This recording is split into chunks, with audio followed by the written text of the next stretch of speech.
आगामी सण उत्सवाच्या अनुषंगाने जत पोलीस ठाणे हद्दीतील रोहित हिप्परकर टोळी हद्दपार.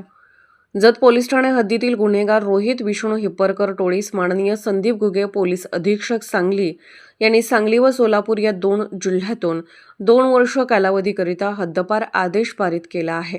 गुन्हेगारी टोळ्यांची दहशत मोडून काढून त्याचे समूळ उच्चाटन व्हावे व चालू आगामी सण उत्सवाचे पार्श्वभूमीवर सदरची हद्दपारीची कारवाई करण्यात आलेली आहे. जत पोलीस ठाण्याच्या हद्दीमध्ये रोहित विष्णू हिप्परकर वय 21 वर्ष,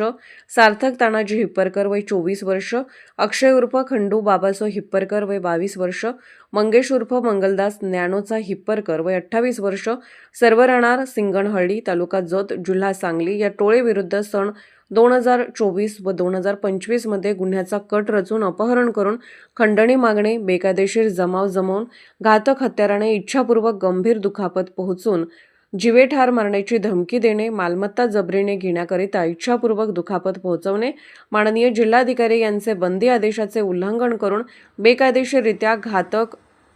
शस्त्र जवळ बाळगणे असे शरीराविरुद्धचे, मालमत्तेविरुद्धचे गंभीर स्वरूपाचे गुन्हे दाखल आहेत. नमूद सामनेवाले हे कायदा न जुमानणारे आहेत. त्यामुळे या टोळीविरुद्ध महाराष्ट्र पोलीस कायदा कलम 55 अन्वये प्रभारी अधिकारी जत पोलीस ठाणे यांनी पोलीस अधीक्षक सांगली यांना प्रस्ताव सादर केला होता.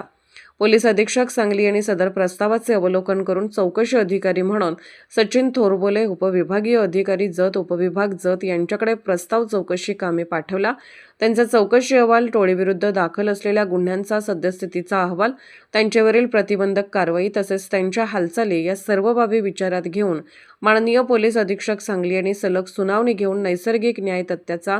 व्यापक विचार करून टोळी प्रमुख रोहित विष्णू हिप्परकर व 21 वर्ष, सार्थक तानाजी हिप्परकर 24 वर्ष, अक्षय उर्फ खंडू बाबासो हिप्परकर 22 वर्ष, मंगेश उर्फ मंगलदास ज्ञानोबा हिप्परकर 28 वर्ष, सर्व राहणार सिंगणहळ्ळी, तालुका जत, जिल्हा सांगली यांना महाराष्ट्र पोलीस अधिनियम सन 1951 चे कलम 55 मधील तरतुदीनुसार सांगली व सोलापूर या दोन जिल्ह्यातून 2 वर्ष कालावधीकरिता तडीपारी आदेश पारित केला आहे. आगामी सण उत्सवाचे अनुषंगाने टोळीने गुन्हे करणाऱ्या टोळ्यांवर बारकाईने नजर ठेवून त्यांचे सांगली जिल्ह्यातील अस्तित्व संपवण्याच्या दृष्टीने कडक कायदेशीर कारवाई यापुढेही करण्यात येणार आहे. सदर कारवाईमध्ये माननीय संदीप घुगे पोलीस अधीक्षक सांगली, माननीय कल्पना बारवकर अपर पोलीस अधीक्षक सांगली यांच्या मार्गदर्शनाखाली सचिन थोरबोले, उपविभागीय पोलीस अधिकारी जत, उपविभाग जत पोलीस निरीक्षक संजीव झाडे, स्थानिक गुन्हे अन्वेषण शाखा सांगली, संदीप कोळेकर, पोलीस निरीक्षक जत पोलीस ठाणे, पोलीस हेड कॉन्स्टेबल बसवराज शिरगोपी,